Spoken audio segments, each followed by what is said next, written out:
I'm almost 2 hours in. Temperature been holding steady. Around that less than 275.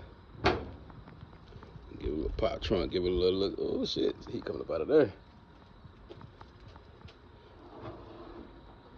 But yeah, it's about time for another spritz.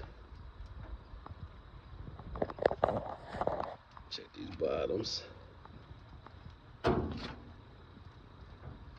Okay, looking good.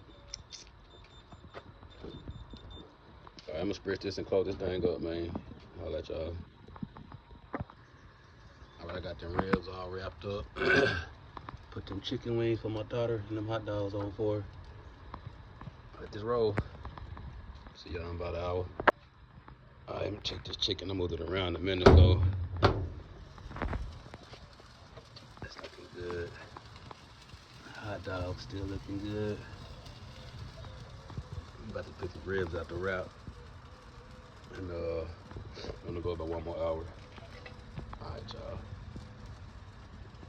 Rocking around 275 going down. Door open.